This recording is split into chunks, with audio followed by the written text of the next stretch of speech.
Welcome to the Collective Genius Podcast, the show for real estate investors who are looking to scale.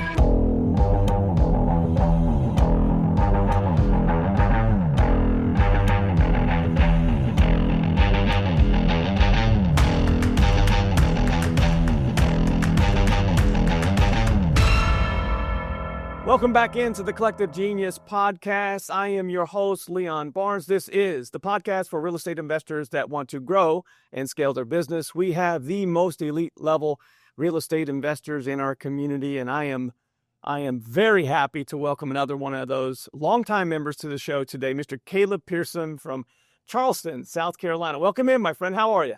Leon, thanks for having me on. One of my favorites. I had Santini on the show recently, and we had a conversation about you. There are just special bonds that we have with some members that are really good ball players, and you just happen to be one. I know we're going to talk about real estate, but I had to start there. For those that don't know, Caleb, Santini, these are two of the best basketball players within CG, but you might have some new competition, Caleb. I just brought in a former pro basketball player in Israel for 9 years. So we'll see. He's been retired for a little while, but we'll see what he brings to the table. Yeah, I don't have a chance. I'm retired too. So let's start here, my friend. For those, you've been in this business for a very long time. You have multiple products, not only the real estate side, but you have some software services that we'll talk about all of that today. This podcast is all about the journey of the real estate entrepreneur, the real estate investor, one that, you've taken, a different approach than a lot of real estate investors that start with real estate investing. So I'd love to get more into that, but let's do a proper introduction. Tell everybody what your name is, where you're from, and what it is that's your main model there in South Carolina. Yeah, so my name's Caleb Pearson. I'm out of Charleston, South Carolina. The majority of our business is done here in Charleston in the Low Country area, but we started buying apartments and mobile home parks around the country. We haven't been buying heavily in the last couple of years, but we started buying probably 5 years ago. So I've got a bunch of businesses. I started as a retail broker. Then we made a guy a couple $100,000 on a few simple, what I thought were super simple deals. So then I tried to figure out how we could start flipping homes. So then we joined Collective Genius and built a fix and flip and a wholesale team. And then we started buying mobile home parks and apartment complexes. Then we built the software company, and now we run a fund. So we've kind of got 5 arms. They don't all revolve around me, but we built 5 good arms to the business that all revolve around real estate in some way, shape, or form. Well, here's what I love about you as a guest on this show is that you're very well-rounded in this space, but clearly you didn't start there. And when I talk to real estate investors on a daily, weekly, monthly basis, most of them want to know the blueprint of where do I pivot? How do I get to the next thing, if there is a next thing? And you've done a lot of those. So excited to have that conversation with you here today. We'll get into all of that, but where I love to start, a lot of our, pods that we've had so far, I've learned a lot, and I know you guys really, really well. You joined this group 8 years ago, I want to say now, because you were probably almost a decade. Yeah. So you were in before I came back on this side. So yeah, it's at least 8. I know that. 10 years in, let's call it. You didn't start obviously as an elite level realtor. You didn't start as an elite level real estate investor. I'm guessing, like a lot of us had some dreams of playing sports and going to college and doing all of those things. So let's start off with your entrepreneur journey. You went to college, what did you want to be when you started, looking at what you wanted to do from a business standpoint? So that's a good question. I played college basketball up in Virginia, got a business degree, didn't really know what I was going to do. I had an internship lined up in Raleigh, North Carolina, but I moved to Charleston for the summer. And my internship didn't start until the fall. So I was going to come down to Charleston and then leave in the fall and go back up to Raleigh and do work for a marketing company. And I worked for this vacation sales company, like a timeshare company for the summer, just to have a job.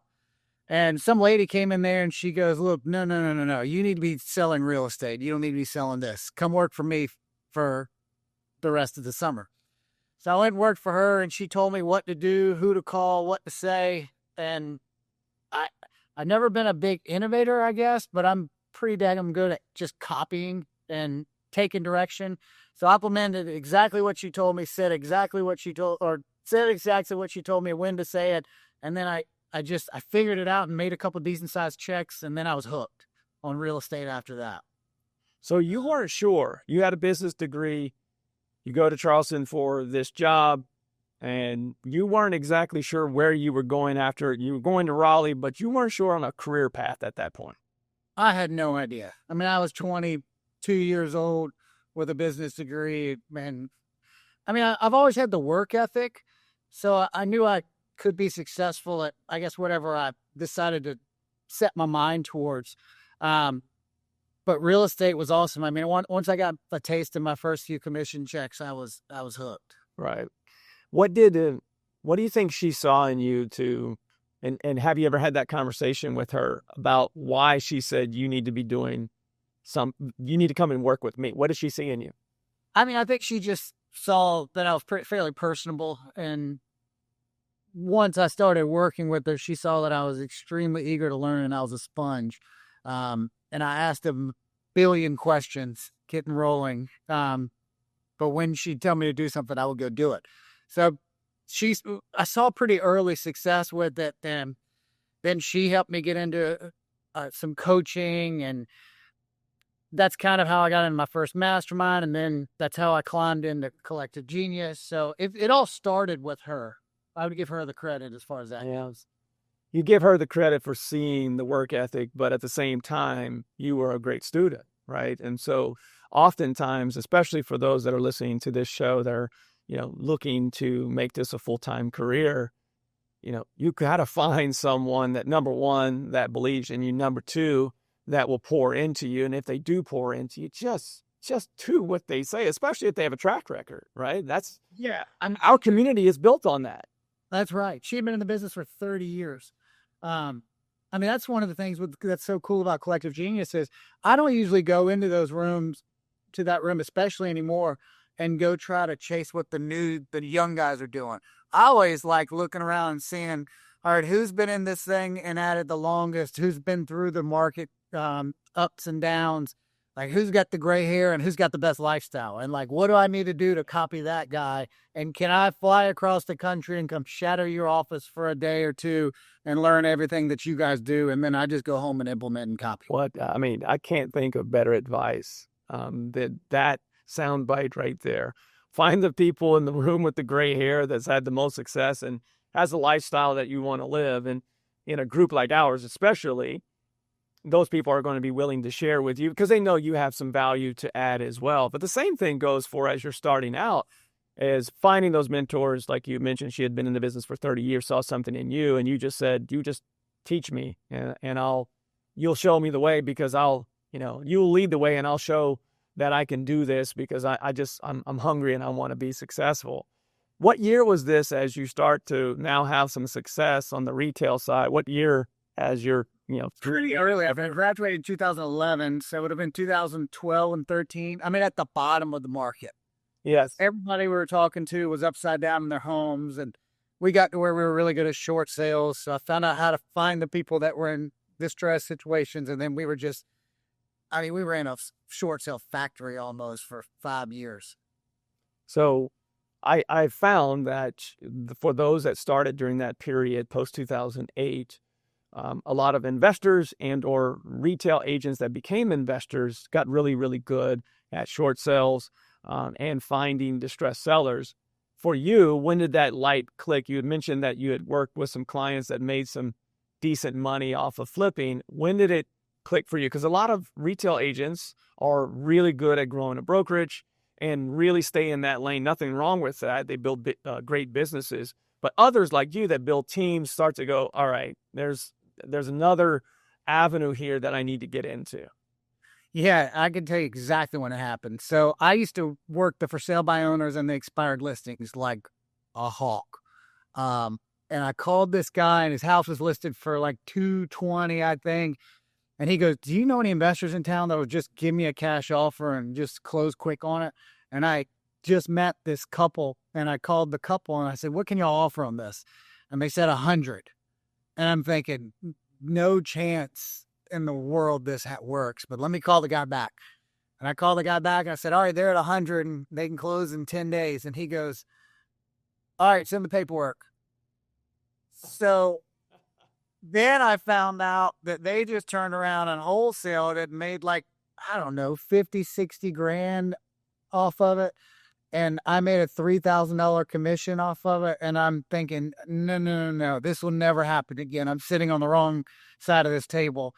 So I met a guy, Mike Rhodes. I don't know if he was in CG. Yes, Tucson, Yeah. Arizona. Yeah, out in Tucson. And I met him at it might have been a NAEA or a Tom Ferry conference. And he told me he was flipping a couple hundred homes a year in Tucson. And he said, "Come on out to our office and I'll show you what we do." So we flew out there, shadowed him for a day or two. And then he told me about Collective Genius and Jason.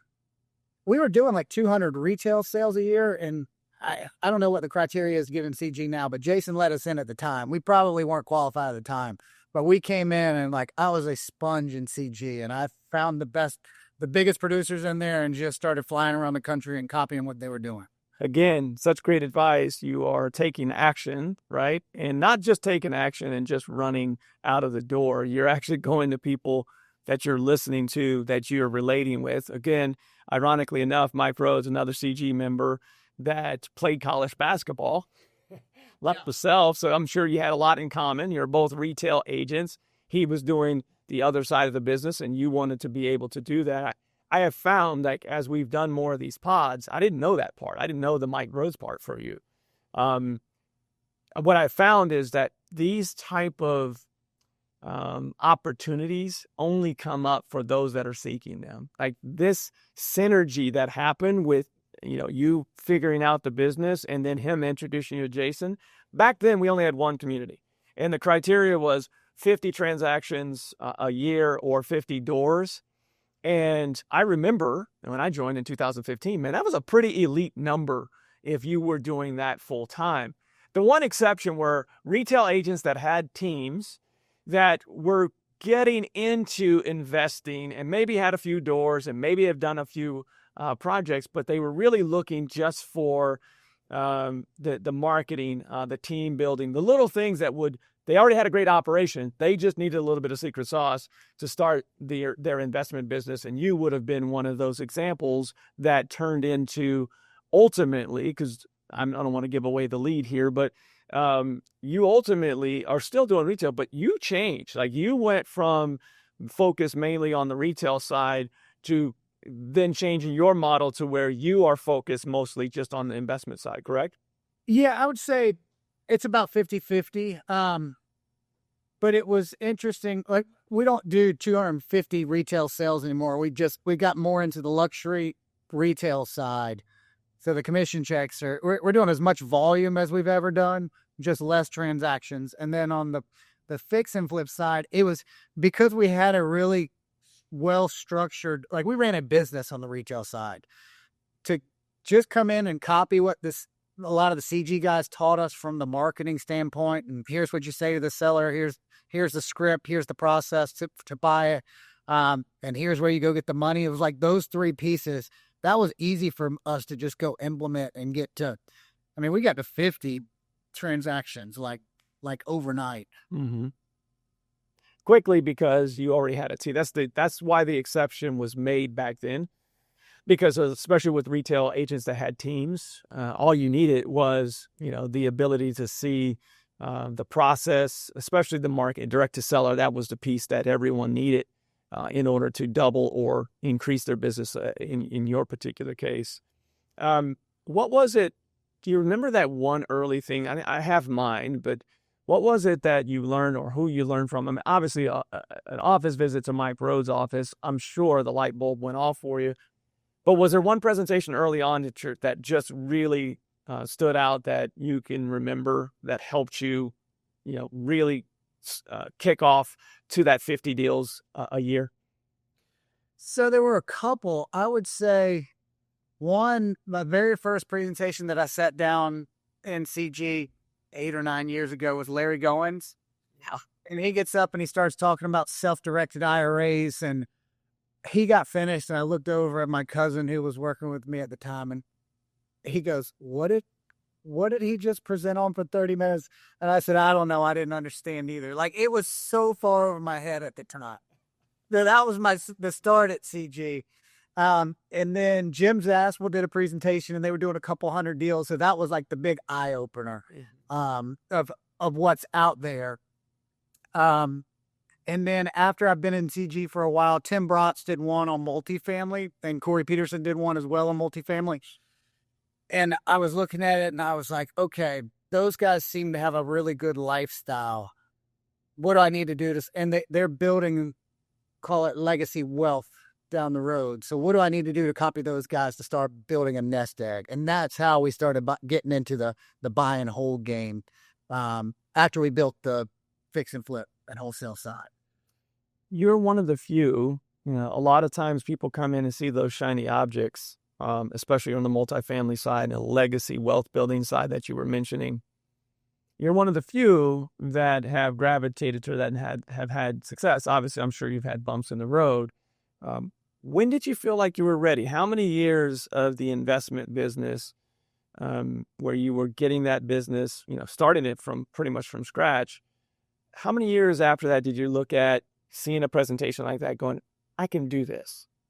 So I saw Tim's presentation, and I sought Tim out at lunch after the presentation. I asked if I could come up and shadow his office. I flew up the next month, shadowed his office. He showed me, he said, all right, here's the formula of the napkin math. Like, he didn't have this big spreadsheet that was overly complicated. It was like, here's the napkin math on if a deal works. If it fits into this box, it's probably a good deal. Then the bank will help underwrite it too. And if they'll fund it, then it's a good deal. Go with that for now. So that's how we started. I mean, we started buying. We probably bought a deal within 6 months. We partnered with Ron Phillips, who was MCG as well. Yes. He partnered on my first deal with me. It was only a 12-unit apartment complex, but I didn't know what I was doing. I had some capital saved up, but he came in and split the risk with me, and we bought a 12-unit and renovated it. And then he and I bought, I think, a 24-unit together, and then I bought some on my own. But I knew multifamily was a little bit more of a team sport, so I brought in partners to take that first step, and then we've bought some of our own stuff since. You said 6 months after you started the investment side, you bought that dog out. Probably a year after we built the investment side. Yeah, and it was made it profitable, and then maybe almost 2 years. I was going to say that sounds, the 6 months sounded unrealistic, but 2 years sounds more probable, especially as you started building some relationships within the group. You started with a 12-unit, love that, smaller. And then the key part of that, you had mentioned, I don't know, and during this time of building your investment side, then into multifamily, every time you referenced how you actually took action, went to someone's office and learned what it is that they do, got the blueprint, and found strategic partnerships within the group. I get that question often. Hey, Leon, if I'm looking to potentially joint venture, whether it's as a capital partner or someone that brings a deal for commercial, multifamily, self-storage, what have you, can I find those type of relationships? And my answer is always, absolutely you can. It does take time. It's not something that's going to happen overnight. But when you do, be intentional about it, give value to that individual as well, and say, hey, can I spend a couple of days with you in your market? And all of a sudden those relationships build. And next thing you know, you're partnering with people on multiple 12, 24 units and beyond multifamily units. Yeah, I mean, I found the deal. So I brought Ron this deal, and he goes, yeah, man, that thing pencils. And I'm like, okay, well, can you show me how to do it? So, I mean, he made a couple $100,000, probably $500,000 off that deal in the long run. But he mentored me through the process. He showed me the way. We partnered on it. We built a good relationship. We've done future deals together. And I spread out the risk a little bit. Mm-hmm. So we've talked about all the good. You had a successful retail brokerage. Now you're on the fix and flip single family side. You're growing that. Now entering into multifamily. Let's stop there because there's some more that we're going to get into. In that journey, give me the biggest lesson or lessons that you can remember that, all right, this ate our lunch. We had to recalibrate and rethink how we approach certain things. I'm sure you got a couple of those. Yeah, I mean, it's the same way with fix and flip. It's like anytime that it doesn't fit in the box, the buy box, don't go outside of it. It's the times that we've stretched, even if you thought you were stretching a little, that it's come back and just bit you in the ass. I've learned that it's a more expensive sport to play in. So when you're talking 50 doors, and if things go sideways, the monthly costs go up, and they go up fast. So you have to be fairly liquid or be really good at raising capital in that game. The biggest thing, I guess, is just you're adding another 0 or 2 in your risk and cash out the door when things go sideways. It's great advice because people always talk about the zeros that they're adding to, the cash flow, right? But they're not talking about the risk on the other side. And, that's something that all too often, if you are listening to social media and you always hear all the good stuff, but you never hear the bad. And, when you're multiplying, and that's why I said it was such a smart move to start off with 12. Right? We have people that have made that jump, and I'm all for people growing. But man, when you go from single family to 100 doors, or 50 plus, this is a different game that you're playing. It's a higher scale, like you said. Every door now has more liability, construction cost. Everything starts to go, materials. Everything starts to multiply. Not saying that you shouldn't do it, but understand and have somebody a part of those first few deals that have that experience. And you have shown in this, 20 minutes that we've been talking, the appropriate way that I would advise someone to go. Find someone that's most well. Yeah. It's a big boy sport. You hear all these people say, well, if you could buy a 12 unit, you could buy a 100 unit. I don't encourage anybody to jump from flipping a few single family homes into buying a 100-unit apartment complex unless they're very liquid. Because again, expenses can get away from you. And if you don't have that cushion, it's not a fun sport to play. Are you still holding most of those apartment complexes? We own most of them that we bought. Yeah. Because we cost seg most of them. And front load the depreciation on it.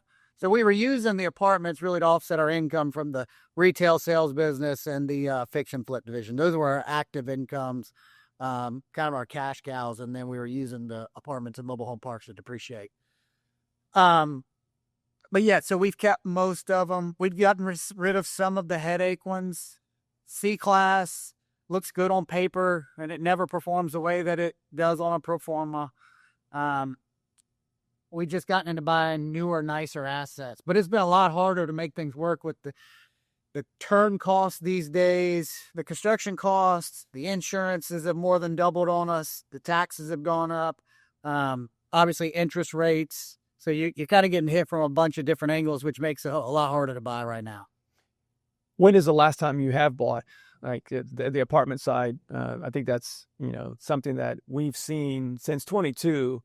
A lot less people talking about jumping in on that side.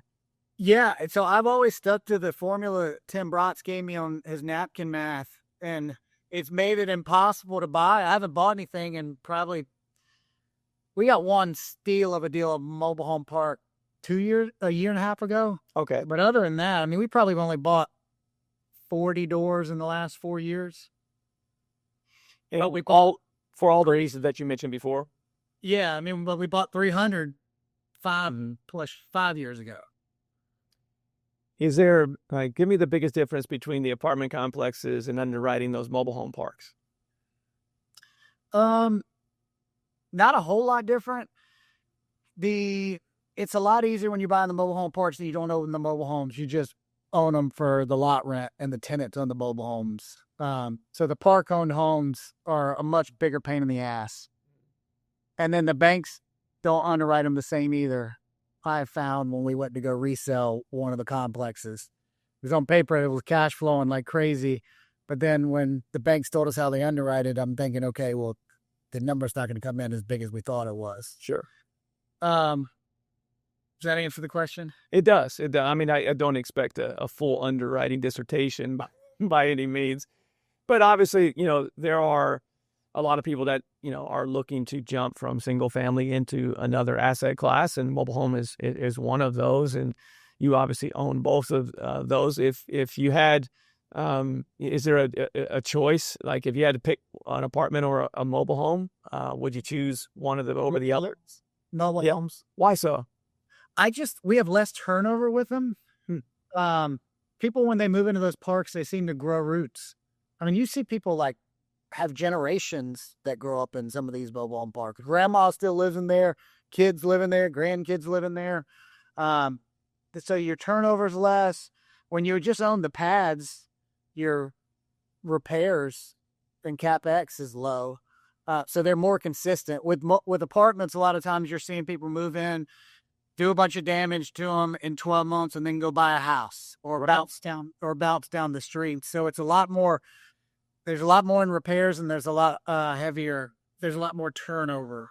Makes sense. It's a great answer. When did you get to a point as you're growing, 12, 24 mobile home? When do you get to the point where you go, all right, now I've got a full-time job of raising capital? Did that happen, immediately, or was that delayed and you finally realized that we've got to start fundraising? So I don't think we were aggressive enough in purchasing to where we needed to go out and raise a whole lot of capital. And I was fortunate because the fix and flip division and the retail business had done enough, and I'd put it together enough of a nest egg that I used a lot of my own money. But we did have to go out and raise, I don't know, between $2 and $4 million. We're pretty fortunate where we live in a fairly affluent community, though. That's not that hard to raise. For those that are raising capital, whether it's for fix and flip projects or bigger projects as they continue to grow, give me one tip. You live obviously in an area where, in South Carolina, where it's, like you said, affluent. Is there a specific hack that you've done well with in networking or what have you that would serve the audience? I mean, you have to put yourself in the environments where people with money hang out. I mean, that's the country clubs. People always ask, should I move into this neighborhood? It seems a little bit out of my reach. And I'm like, well, if you raise money, it's going to put you rubbing elbows with people that have money by moving into that neighborhood. Right. So it can only help your capital raising. So charity events. So yeah, I mean, just get in proximity with people with money. It's interesting. It's so simple. Like I tell, as a basketball coach, I can tell our kids all the time that basketball is a simple game, and so is capital raising. It's like go where the money is.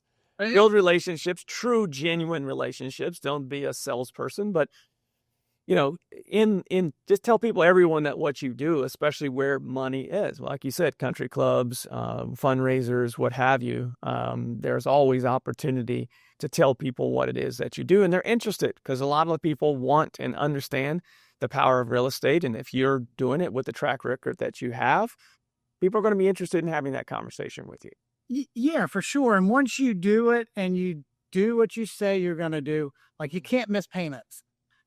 Once you miss payments or you don't do what you say you're going to do, people spread negative news a lot quicker than they spread positive news. So like if you do what you say you're going to do for long periods of time and just keep plodding along, it's like a snowball going downhill. It just gets bigger and bigger and easier to raise capital. Is there anything in the business? I mean, this could be single family, retail, multifamily, mobile homes, Is there anything before we get to your other business? We added some here. Is there anything that's working for you right now? The market listings on the market have increased, and it's regional. This is very regional. Florida and Texas obviously are seeing more of this than some of the other areas. Is there anything specific to your markets that is working for you right now that you're doubling down on? Yes, the MLS is working again, and the agents.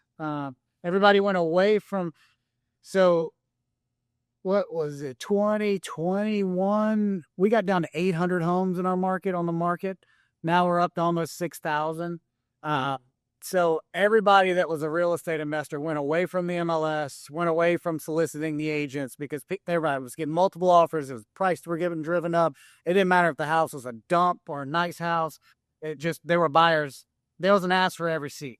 Yes. Well, now the market changed dramatically during the last 3 weeks. It's really changed. We felt the pullback, but in the last 24 months, we've seen the market get pretty flat here and slow down. So we've been able to take advantage of picking deals off the MLS and picking deals off from local agents that were pretty motivated or had really motivated sellers. So the first time I ever heard, and I didn't know that was going to be your answer, but this is a perfect segue. You're the first person that I ever saw a presentation from that had automated MLS offers. You created that with a partner because you saw an opportunity there. Tell me how that all came to fruition, because you have this product that a lot of our members across the U.S. utilize on a daily basis. Tell me how that whole thing came about. It was actually just an idea at the bar one night. I was telling one of my buddies he's a software engineer, and we were sitting there and I was telling him, like, dude, I'm meeting with 30 sellers a month, and 2 to 4 of these guys are so motivated. They would take 70 cents on the dollar, but like, it's unethical of me to just go in and buy the house from them. Sure. Take the house from them, knowing that they told me they spilt the beans and told me what they would take for it. Right. They don't want to sell it to a cash investor anyways. They want to list it. So I'm like, okay, so if that percentage of sellers that just I'm meeting with are that motivated, how many others are that motivated in the ML that are on the market? Because everybody that's put their house on the market, they've raised their hand and said, I want to sell the house. But you don't know who are the most motivated ones in the market. And the only way to know who the most motivated sellers in the market is to get an offer in front of every single one of them. So I told my buddy, I'm like, well, it would take me a month and a half to send out 6,000 offers on 6,000 homes in our market, because you have to go into zip forms, type them all up, e-sign them to yourself, sign them, send them off to the listing agent. And he goes, dude, I can automate that for you, and we can build this thing out. And where it's a click of a button, it'll auto-populate the offer, and it will drop it into all 6,000 agents' emails, so you can make mass offers. And about $100,000 later, I built that thing out, and it was buggy at first, and then we've got it cleaned up to where now it works great. But it's just a really easy way to just test everybody's motivation in your market.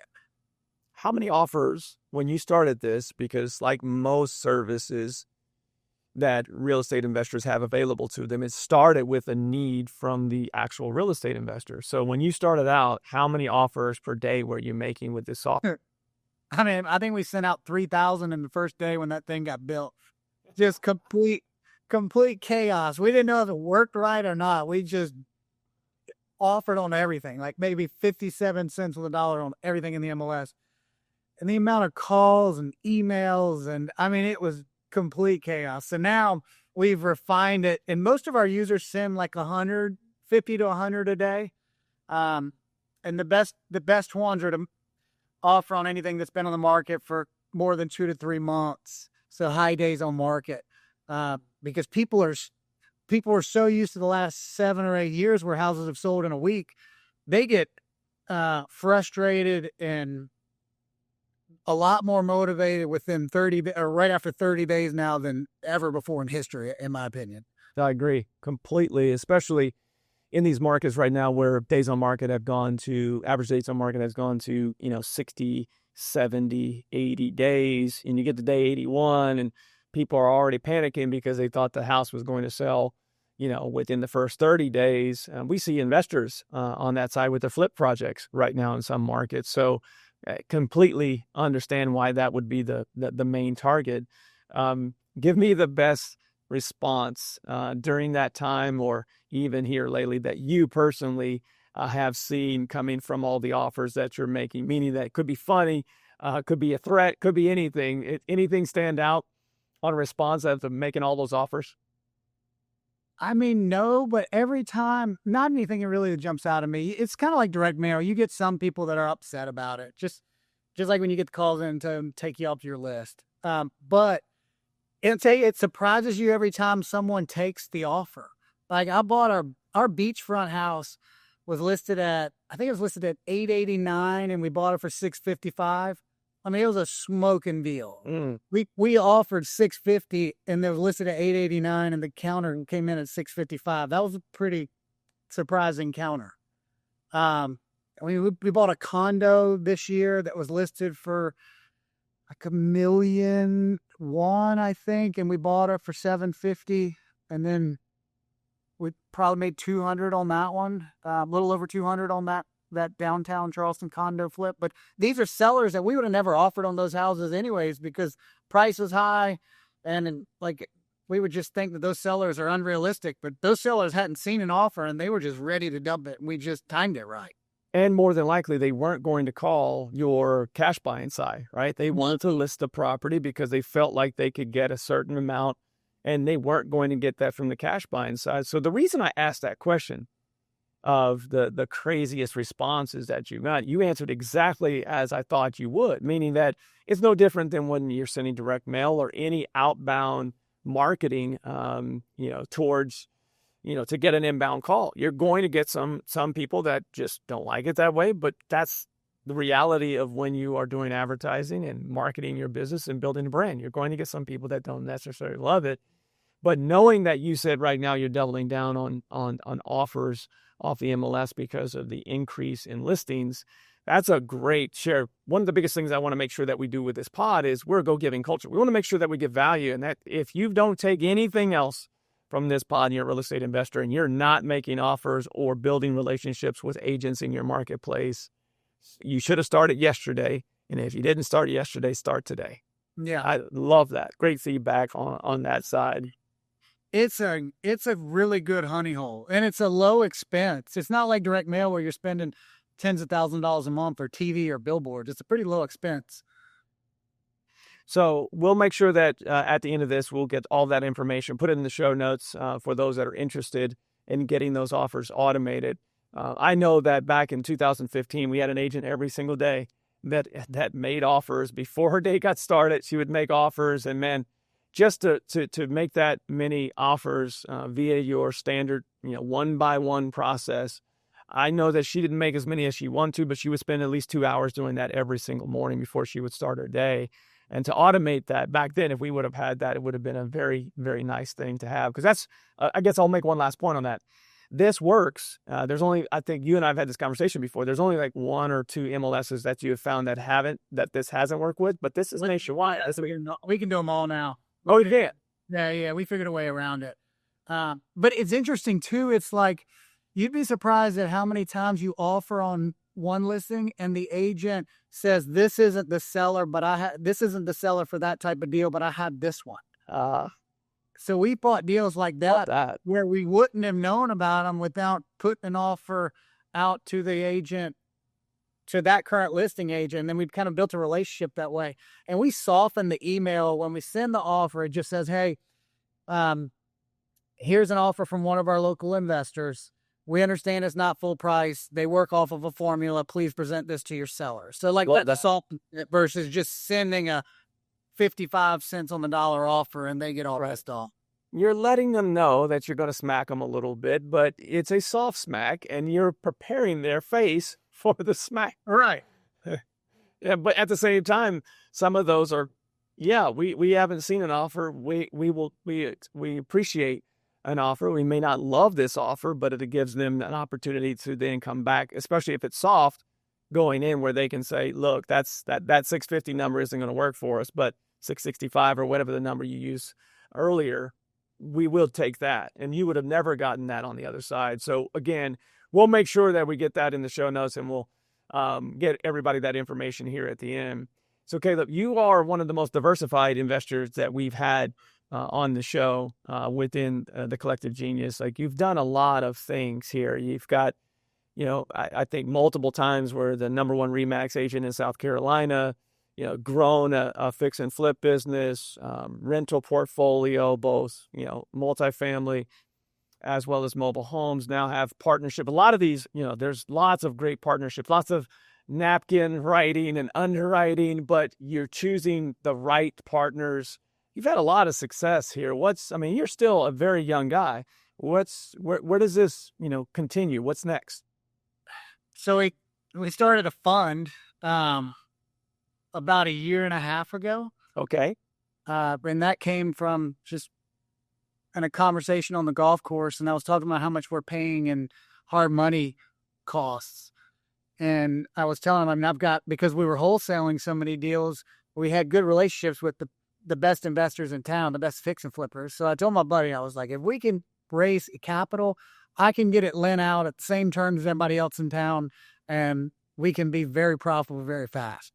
So that was an idea. And he goes, well, I'm actually getting out of my job. I think he was just getting laid off. They were making budget cuts.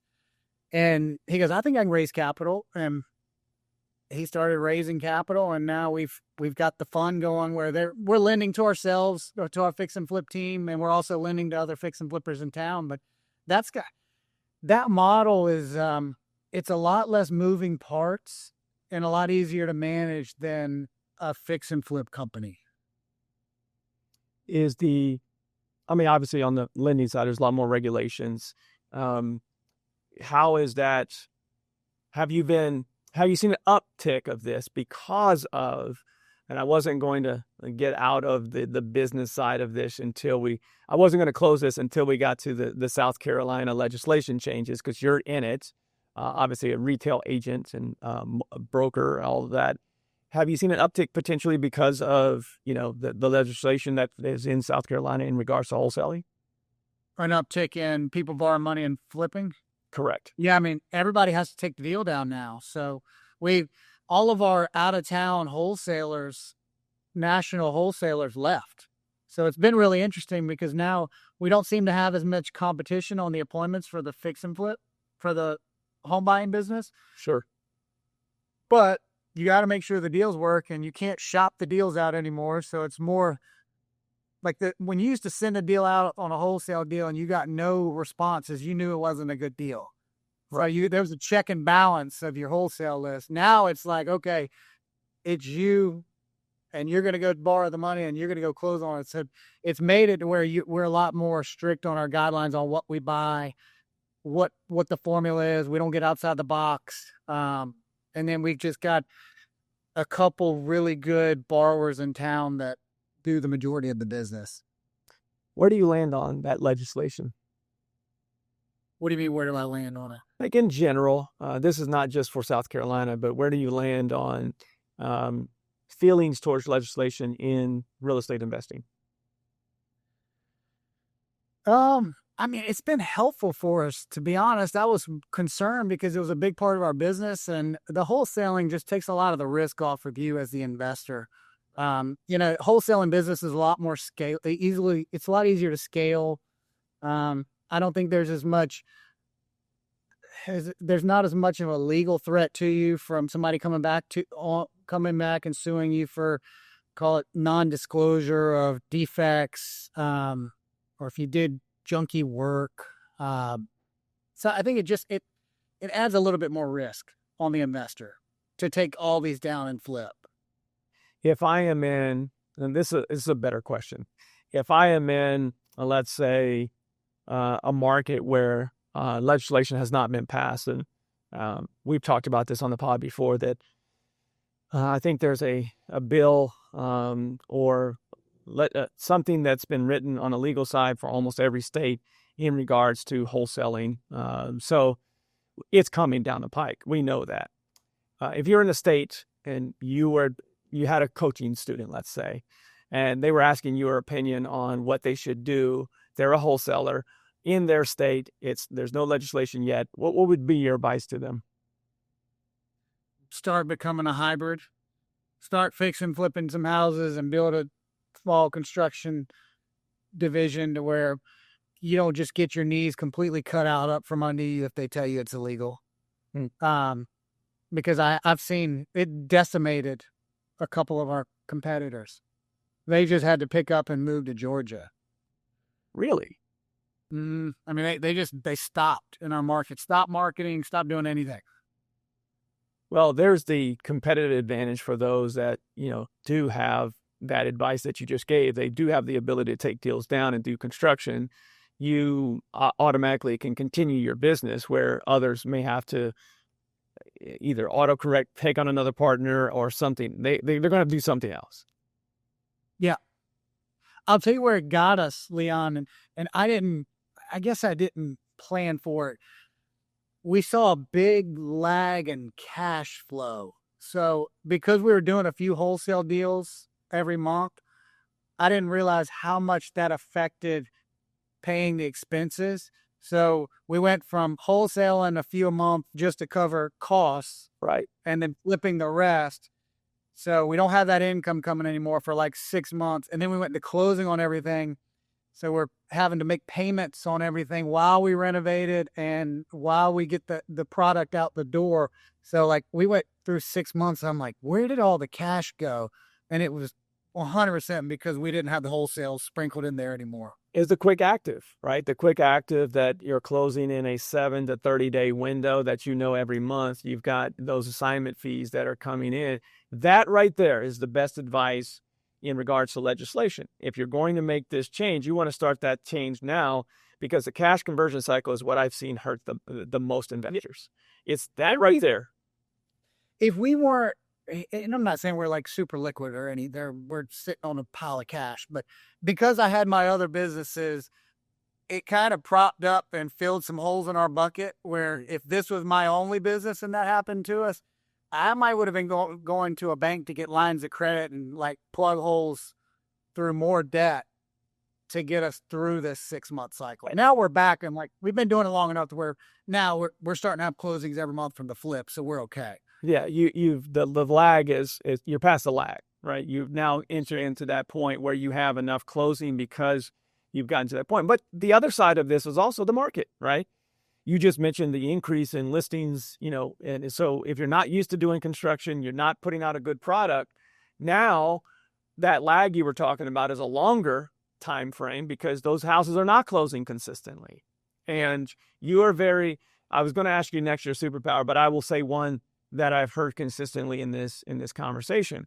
And that is you stay true to what your buy box is or the numbers penciling, right? I haven't heard you one time come off of that. And during this time in which the market, it's just, this, Caleb, you've been in the game long enough. Every time I hear someone saying, man, the market is just tough, and go, yeah, this is normal. What we've saw in 19 and 20 and 21 and 22 up until April, that's not normal. Like this is what we're seeing right now. Days on market going up, more listings, which again is very regional. There are some areas that still have a lot less inventory than they've had in the last 6-7 years. So what I've heard you stay true to is I underwrite something. If it works, it works. If it doesn't, it doesn't. Yeah. I mean, that's how we do it. And my sales guys get pissed off at me every week when I kill deals. But it's like, if it doesn't fit our box, they're always like, I know it doesn't fit our formula, but it's still a really good deal. I'm like, it's a really good deal, but not for us, because every time that I get outside of this box, I lose money. And I get pissed off at the construction manager because I'm trying to squeeze them so heavily to where they're beating the construction budget. They're hammering our subs over the head when they get all mad because they don't feel like we're fair to them. And then you get mad at, your closing coordinator when the repair addendum comes in and you start negotiating repairs and you feel like you got beat up again. But you couldn't give up a dollar because you'd squeeze the deal so tight on the buy.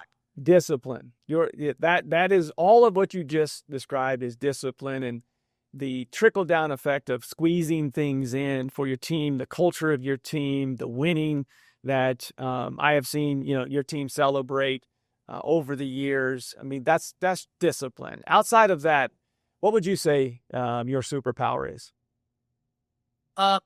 Delegating, for sure. Give me an example of how you got to that point, because that's not easy for business owners. I mean, I've always had business coaches for every business that I have, or been in a mastermind for every business. And I've always been pretty decent about hiring and being able to delegate things out. My motto is 80% of what I can do is good enough. So I wouldn't say that everything we do is perfect, but I'm not doing it either, which is it's the only way to scale, and it's the only way that you can grow things without just running yourself ragged and into the ground. Well, lots of wisdom in that. It's hard for people, but what you just said, if they can do it at 80%, is better than you trying to do all things, because you're going to get stuck. And if you're looking to scale, you wouldn't be listening to this pod if you are in the business of pushing the rock, continuing up the hill.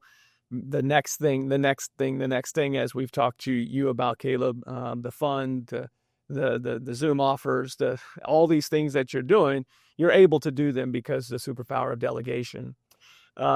Is there one thing that someone that I know pretty well and that even I wouldn't know about you?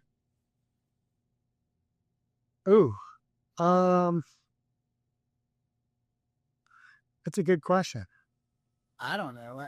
I did gymnastics as a kid. Whoa. Yeah. Pommel horse kind of guy when we talked about? My mom taught gymnastics, and she just drugged me along to class for, I don't know, 8 years. And what was your specialty? I would say floor, I guess. Floor? Really? Like Will Ferrell type of stuff with the ribbons? Yeah, I mean, I'm old now, but I could do a back handspring up until the last time I tried it was probably 3 years ago. I did. This is definitely something I didn't know about you. This is a true story, by the way. Gym in middle school and high school for most is just simple stuff, right? It's you play dodgeball, you play all the sports. My junior high gym teacher was a gymnast at the University of Kansas, and so we didn't even have it in high school. We just had it at the junior high level, 6th through 9th grade. And I remember stepping in that school for the very first time after transferring there. I remember, why do we have a pommel horse, rings, a high bar? Like, we had all of it. And this is gym. We're learning how to do gymnastics. I might be one of the only people that had that I've ever talked to, that we had to, in order to pass gym. You didn't have to just throw and hit the ball and, little stuff that you go to PE for, right?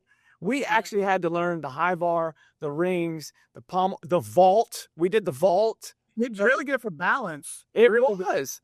I'm very thankful, but I look back at that experience and I go, I've never talked to anyone else that had gymnastics and all of those things at the middle school, junior high level. That's funny. I wasn't any good at them. I mean, I couldn't do all the things that you just mentioned. I was pretty decent on the rings, but the high bar, man, if you didn't have any upper body strength, the high bar was going to be a struggle for you. Yeah. And you're so long. Exactly. That was not going to be my sport. But of course, all of us would take, as basketball players, we'd all take the vault spring. We'd put it up. You got to remember, we're 7th and 8th graders. We'd take that vault spring and we put it over on the basketball, and all of us are dunky on the rims. What's the best advice? Here's what I love about you as a person, beyond just being an investor and an entrepreneur. You, like a lot of real estate agents, early on understood the power of coaching, community. Like you have always sought mentors specifically to what you're trying to learn. To me, that's a massive superpower that you have. What's the best advice from all of those, that if you could sum it all up, the best advice that you've gotten from coaching, mastermind communities, what have you? I mean, I think just getting in the masterminds and getting coaching. So investing in yourself is probably the biggest piece of advice I can give someone. Finding a mentor is great. Paying someone to coach you and to join a group forces you to appreciate it and use it a little bit more and implement when you're actually paying. I've found that if I give someone free advice, they don't seem to implement it as well as if someone's a paid coaching client.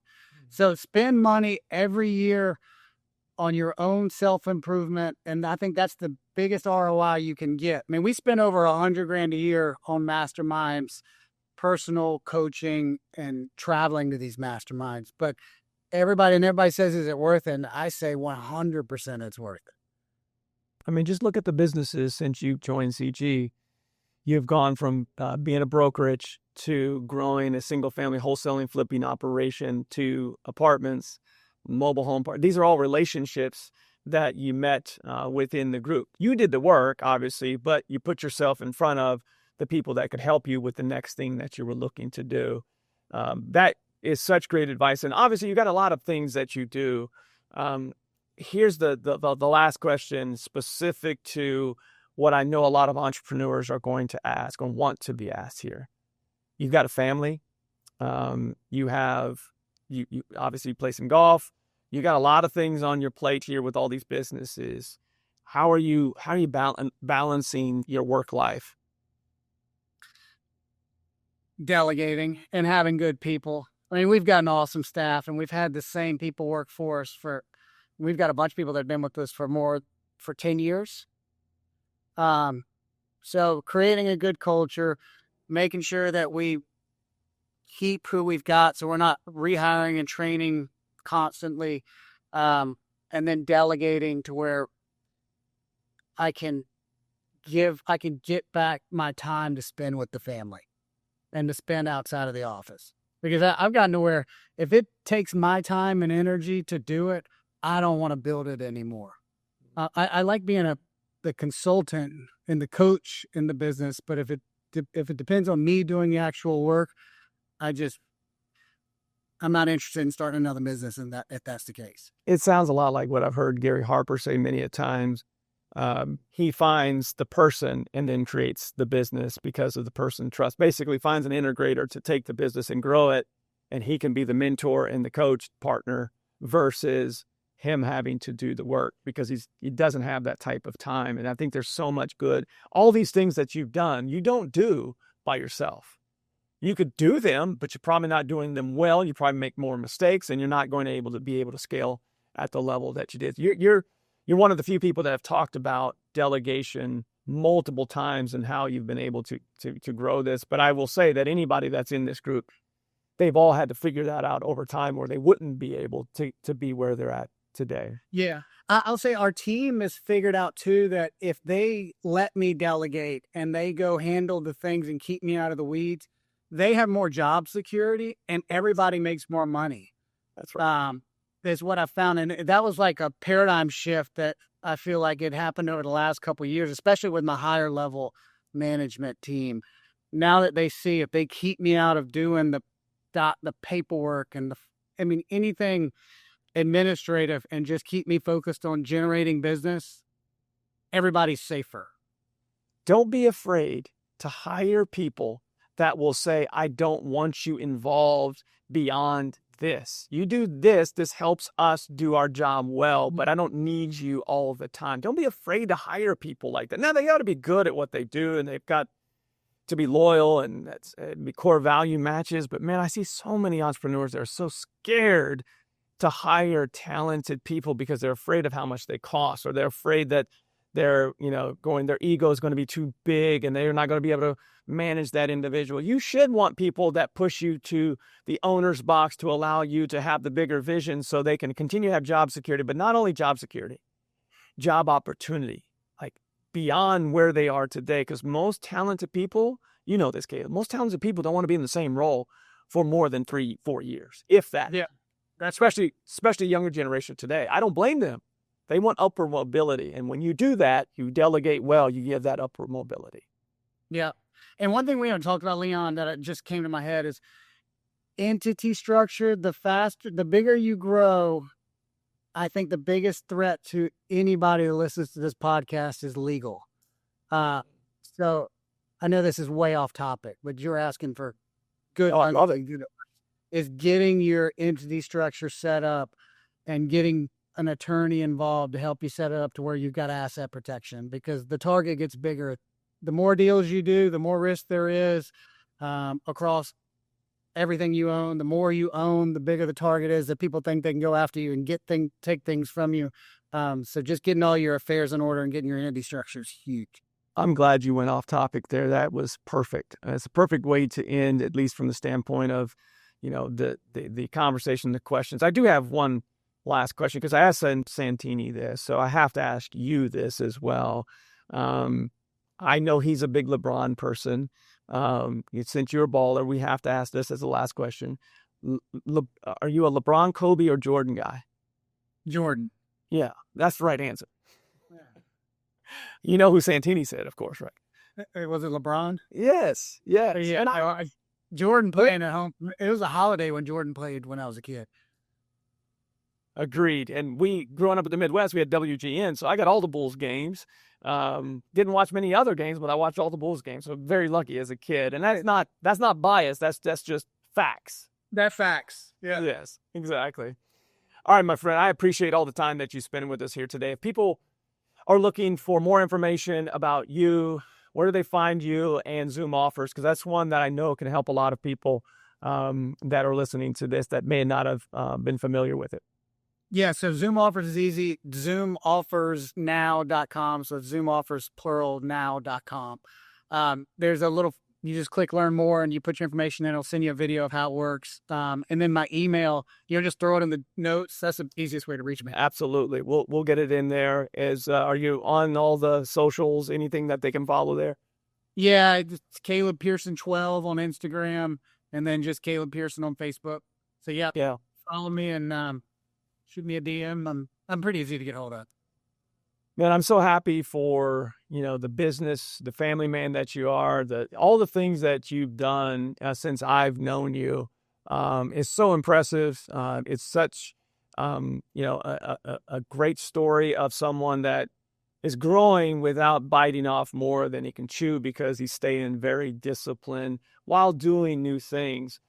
You are exactly what most people, when they come to me at the select levels, the people that are doing 30 to 50 deals a year, they're like, I want to do bigger things. You're kind of that, you're what they want to become. And I couldn't be more proud of, what you've been able to implement and give back to your community. I mean, that's the biggest thing I think sometimes is missed, Caleb, is, the impact that you and others in our group have in their community. So I appreciate you taking this time and sharing your story.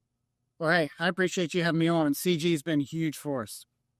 I appreciate it, Caleb. So if you'd like to be in the room with members like Caleb Pearson, you know how at this point, if you're listening to the pod, you're not a member, what are you waiting for? TheCollectiveGenius.com is where you find your application. If you're a good fit for the room, we'd love to have that conversation with you if we're a good fit for you. Obviously, Caleb has grown his business significantly with the relationships that he's met in this room. We'd love to have you as well. TheCollectiveGenius.com, fill out that application, and we'll have a conversation on the other side. As long as you're a full-time real estate investor, more than likely we've got a community for you. Obviously, we've done a lot of pods at this point. Thank you for all of your support. You can find all the past episodes, obviously, where you get your podcasts, as well as thecgpodcast.com. Would love for you to continue to like, subscribe, comment, and share with your friends. These episodes are great. I get to learn more and more and more about my friends and share their stories, and hopefully these are helping you. Until next time, we will see you next week. Thanks for listening to the CG Podcast. Are you ready to scale your real estate business? Visit explorecg.com, where real estate investors come to scale. Subscribe to the Collective Genius Podcast and hit the bell icon to be notified when our next episode releases. And thanks for listening. This podcast is for informational purposes only. Past performance does not guarantee future results, and the opinions expressed by the hosts and participants are their own. The collective genius is not liable for any direct, indirect, consequential, or other damages resulting from reliance on the information shared in this podcast.